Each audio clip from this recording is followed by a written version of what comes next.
బాధితులను పునరావాస కేంద్రాలకు తరలించారు. 62,000 హెలికాప్టర్లలో వరి, 7,000 హెలికాప్టర్లలో ఉద్యాన పంటలు నీట మునిగింది. ఏపీలో వర్షాల ప్రభావంపై మరింత సమాచారం మా ప్రతినిధి భార్గవ్ అందిస్తారు. తీవ్ర బీభత్సం సృష్టించింది. ఏపీ వ్యాప్తంగా 6 జిల్లాల్లో తీవ్ర నష్టాన్ని మిగిల్చింది. ప్రస్తుతం ఏదైతే రైతులు ప్రధానంగా తీవ్రంగా నష్టపోయారు. దాదాపు 62,000 హెక్టార్లలో వరి పంటకు నష్టం వాటిల్లింది. 7,000 హెక్టార్లలో ఉద్యాన పంటలకు నష్టం వాటిల్లింది. ప్రస్తుతం ఏదైతే చెరువులలో తలపిస్తున్నటువంటి ఇవన్నీ కూడా వ్యవసాయ పచ్చని పంట పొలాలను కూడా చెప్పుకోవచ్చు. ప్రస్తుతం ఇది పెదపాడు మండలం అప్పనవీడు గ్రామంలో ఉన్నటువంటి ఈ పొలాలన్నీ కూడా పూర్తిగా ఎర్ర నీరుతో చెరువులను తలపిస్తున్నాయి. ఇక్కడ మనం చూస్తున్నాం కదా, దృశ్యాల్లో చూస్తున్నటువంటి ఇవన్నీ కూడా పచ్చని పంట పొలాలు. దాదాపు నెల రోజులకు పైగానే ఈ నారుమడులు వేసినటువంటి పంట చేతికి దాదాపు కూడా నవంబర్ సమయంలో డిసెంబర్ సమయానికి కూడా చేతికి వస్తుంది.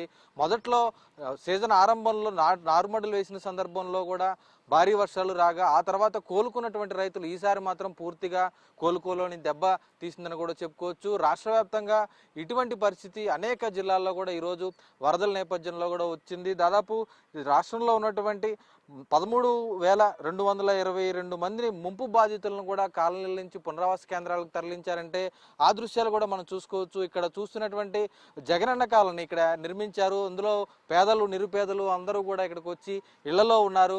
వారందరూ కూడా ఈరోజు కట్టుబట్టలతో పునరావాస కేంద్రాలకు బయటికి వచ్చేసినటువంటి పరిస్థితి కూడా ఉంది. మనం చూస్తున్న ఇళ్లన్నీ కూడా పూర్తిగా నీటి జలదిగ్బంధంలో చిక్కుకుపోయాయి. ఆ ఇళ్లకు వెళ్ళేటువంటి మార్గం లేదు. ఒకవేళ వరద పెరిగితే ఇళ్లలోకి వచ్చి ముంపు గురి చేస్తున్నారు కాబట్టి వారందరూ కూడా బయటకు వెళ్ళిపోయినటువంటి పరిస్థితి కూడా ఉంది.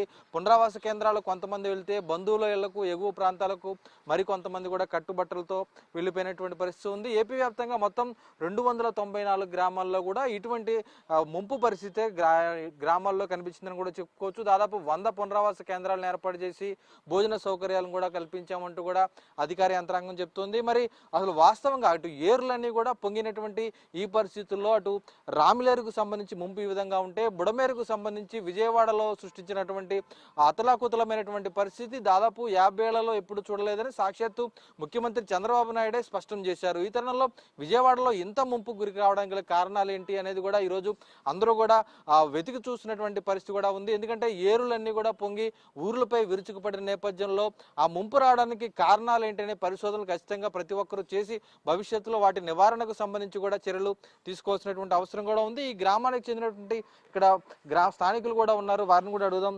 చెప్పండి, అంటే గతంలో ఎప్పుడైనా మీ గ్రామంలో ఎలాంటి పరిస్థితి ఉందా, ఇప్పుడు ఎందుకు ఇలా వచ్చింది అనుకుంటున్నారు? ఎప్పుడూ లేదండి.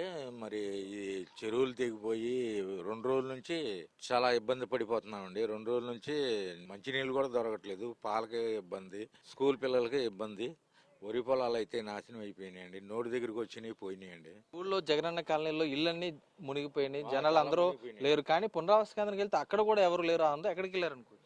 అందరికీ బయటికి తీసుకొచ్చారండి, వ్యాన్లో పెట్టి. అందరూ ఒక్కళ్ళు కూడా ఇళ్లలో లేరు, బయటకు వచ్చేసారు. ఎమ్మెల్యే గారు వ్యాన్లో అవి పెట్టి బయటికి తీసుకొచ్చారు. కొంతమంది అయితే ఇళ్లలోనే ఉండి బయటికి రాలేని పరిస్థితి. పాలకి మంచినీళ్ళకి చాలా ఇబ్బందికరంగా ఉందండి. 40 ఏళ్ళలో ఎప్పుడు ముంపు రాలేదంటున్నారు, మరి ఇప్పుడు ఎందుకు వచ్చింది అనుకుంటున్నారు? ఏమని చెప్తున్నారు సమాధానం? ఇది వర్షాలేనండి. వర్షాలు ప్లస్ ఇది చెరువులు, ఈ అందుట్లో డ్రైనేజీలు కూడా సరిగా లేవండి ఇక్కడ. అందువల్లనే ఈ ముంపు వచ్చింది. చూస్తాం కదంటే డ్రైనేజీలు సక్రమంగా పారుదల లేక రైతులే కాదు ప్రజలు కూడా నష్టపోతున్నారు. ఈ విధమైనటువంటి పరిస్థితి రాష్ట్ర వ్యాప్తంగా కూడా ఉంది. ఈ తరుణంలో ఖచ్చితంగా కూడా డ్రైనేజీల ప్రక్షాళన చేయాలంటూ ఇప్పటికే ఇరిగేషన్ శాఖ మంత్రి నిమ్మల రామానాయుడు కూడా ఈ శాఖకు సంబంధించి ఉన్నతాధికారులతో సమీక్ష నిర్వహించి ఇరిగేషన్ శాఖకు ప్రక్షాళన చేపట్టడం కూడా జరిగింది. కానీ ఈలోపే మరోసారి ముంపు వచ్చి రావడంతో మరోసారి ముంపుకు గురయ్యారు. కానీ ఈసారి కేవలం రైతులే కాదు ప్రజలు కూడా మునిగిపోయారు. పెద్ద ఎత్తున అంటే ఎప్పుడు ఊహించని విధంగా విజయవాడ, గుంటూరు వంటి పట్టణ ప్రాంతాల్లో ముంపు గురి కావడంతో పాటు జాతీయ రహదారులపై దాదాపు 3 నుంచి 5 అడుగుల మేర నీరు వచ్చిందంటే ఆ జాతీయ రహదారులు నిర్మించిన ప్రాంతంలో ఉన్నటువంటి ఏరులకు సంబంధించి వాటి పూడికతీత పనులు సక్రమంగా చేయకపోవడం కానీ వాటిపై ఆక్రమించి నిర్మాణాలు చేయడం అనేది కూడా కారణంగా ఖచ్చితంగా కూడా చెప్పుకోవచ్చు. ఈ తరుణంలో విజయవాడలో ఈరోజు సింగనగర్ కానీ, బందర్ రోడ్డు కానీ, బీసెంట్ రోడ్డు కానీ, ఈ విధంగా ఏలూరు రోడ్డుకు సంబంధించి అన్ని కూడా ముంపుకు గురయ్యి సెల్లార్లు కానీ పూర్తిగా నీట మునిగాయి. గ్రౌండ్ ఫ్లోర్, ఫస్ట్ ఫ్లోర్ వరకు కూడా నీరు వెళ్ళిపోయింది. రాయనపాడు రైల్వే స్టేషన్లో అయితే పూర్తిగా జలదిగ్బంధంలో చిక్కుంది. రైళ్లను కూడా 30 రైళ్లను రద్దు చేయాల్సిన పరిస్థితి వచ్చింది. 2 రైళ్లను అక్కడికక్కడే నిలిపివేసి చెన్నై ఎక్స్ప్రెస్, గోదావరి ఎక్స్ప్రెస్ ఆ 2 రైళ్ల బాధితులను రైల్వే స్టేషన్ నుంచి బయటకు తీసుకురావడానికి నానా తిప్పలు పడాల్సి వచ్చింది.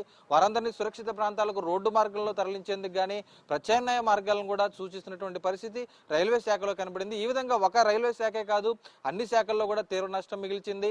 మరోసారి ఇటువంటి నష్టం రాకుండా, మరోసారి ఇటువంటి విపత్తు మిగలకుండా ఉండాలంటే ముందస్తు చర్యలు ఏవైతే ఆక్రమణలు ఉన్నాయో కాలువలకు సంబంధించి, ఏర్లకు సంబంధించి, ఆనకట్టలకు సంబంధించి, చెరువులకు సంబంధించి పర్యావరణవేత్తలు ముందు నుంచి ఆవేదన వ్యక్తం చేసినటువంటి కారణాలు ఏవైతే ఉన్నాయో వాటిని పట్టించుకోవాలి. వాటి ప్రక్షాళన చేస్తే గానీ మరోసారి ఇటువంటి ముప్పులు రాకుండా ఉంటాయంటూ కూడా వారు స్పష్టం చేస్తున్న నేపథ్యంలో ప్రభుత్వం ఆ దిశగా అడుగులు వేయాలని ఖచ్చితంగా కోరుకోవాల్సిన పరిస్థితులు ఇప్పుడు కనిపిస్తున్నాయి.